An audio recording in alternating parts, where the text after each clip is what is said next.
consistent with that, with the invocation that was just given to us by those three men of God. All that I can think of right now is that all of us should come together. All of us are God's children. And so I pray for grace and mercy over this inauguration, over our state, and over our nation. It truly is an honor and a privilege to be with all of you this afternoon. And it truly is an honor to join you for the swearing in of someone who I have so much respect for, a dedicated public servant, Congress member George Latimer.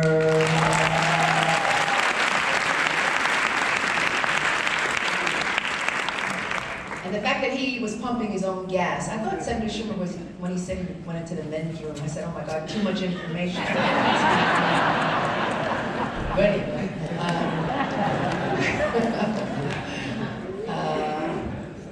but Congressmember Latimer, you know, humility has its place, and there's not enough elected officials who recognize that they're in this position to serve you and not to be served. And that integrity obviously goes a long way. And so it's important that you understand, and I know you all do, that Congressmember Latimer is probably one of the most humble individuals that I have met in public service. And for that, he is truly a special, special individual. And that's why it's my honor and my privilege to be here this afternoon. His work has been defined by his ability basically to get results, common sense policy, and common sense politics. People know when George is in the fight, you know that you really have a champion on your side. And I have seen him in a number of fights, and so many individuals who have hidden behind him, stood beside him as he stood up again for working people, not only in Westchester, but all across the state and now our nation.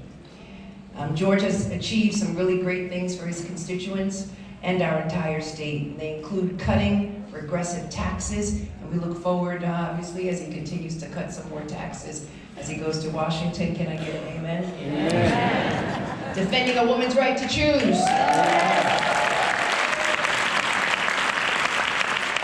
Now I heard the ladies, where are the guys? Defending a woman's right to choose. Thank you. Standing up to the NRA to keep dangerous guns off of our streets outside of our schools. And wisely investing in the Green New Deal and its style infrastructure projects across the country so that individuals, particularly in the labor movement, have jobs. It's really critically important. Where's labor at? Is labor in the house? That was a construction worker. Now, I know many politicians throughout my public service. I've met quite a few, but again, he stands out. And let me tell you that the people of the 16th Congressional District, you have a real winner in George Latimer. He is someone who is organized, someone who is professional, and I was looking at his notes. He has great penmanship. No, he really does. He has great penmanship. And that, to me, says something about how he organizes things in his mind. And so, again, that's a true attribute. And he's just a great statesman and a great orator. And I love listening to him when he gives speeches. And every now and then, George asks, you know, I tell George I try to take some of his comments and use them in my speeches, and I don't tell him, but that's okay.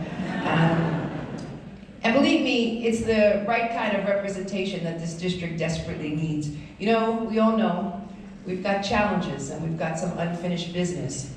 We need Congressmember Latimer to go to Washington and to make sure that the state and local deduction on real estate is, the cap is lifted.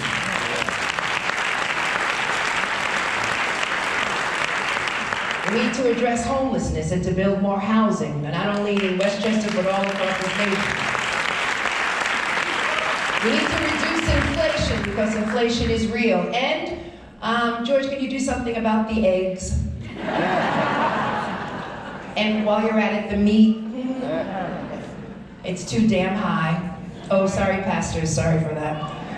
But I remember working very closely with George Latimer. As most of you know, we were able to secure $3 billion in the fight against opioids here in the state of New York. And it was your Congress member who advised me on that litigation as we sued some of the biggest drug manufacturers and drug distributors to address the opioid scourge that we are seeing not only in Westchester but all across our nation. The number one threat is opioids, is methamphetamines, is all of these dangerous drugs, and we are losing a generation of young people. And so what we've got to do, again, is work together to educate individuals, to provide more beds, and to teach young people about the dangers of drug abuse. In addition to that, we also need to talk, and I know the Congress member will do something in Washington to deal with social media, because what we are seeing right now is so many individuals, particularly young people, who are on their phones and who are struggling with mental illness.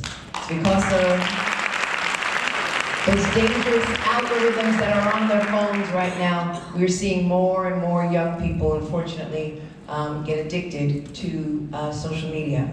So I want to thank all of you for your hard work to ensure the passage of smart, effective policies. I want to thank him for making a positive difference in the lives of others. And I want to thank him because what Americans want, based on my conversations with a number of New Yorkers and individuals all across this nation, is they want our government to work effectively for them. They're tired of the bickering, they're tired of the fighting.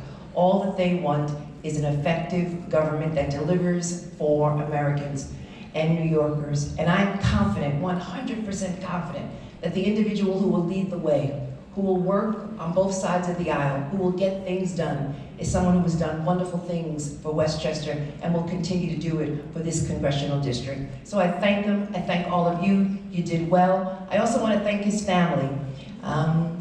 Families have to make a lot of sacrifices for those who are in public service. So I want to thank his beautiful bride and his family. And I want all of you to know that if you see them out on a date, you know, George, please preserve date night. Happy wife, happy life. But when you see them at some restaurant in Westchester, please don't come up to them asking for a selfie. Don't tell them about the light that is out on your street or the tree that is down. That can wait until Monday. Allow him to have some time with his beautiful bride and his family, because he has to work long hours, long days. Some days he'll be taken away from celebrations and some family reunions. And so it's important that you all understand that we are in public service. Our families struggle as well because of our absence. And so allow them to have some time Amen. together. Allow him to celebrate his family and allow him to be one and to remember and to recognize why he's in public service, and that is to serve others and to make sure that his family is safe. May God continue to bless him, to bless all of you, and thank you for allowing me to say a few words.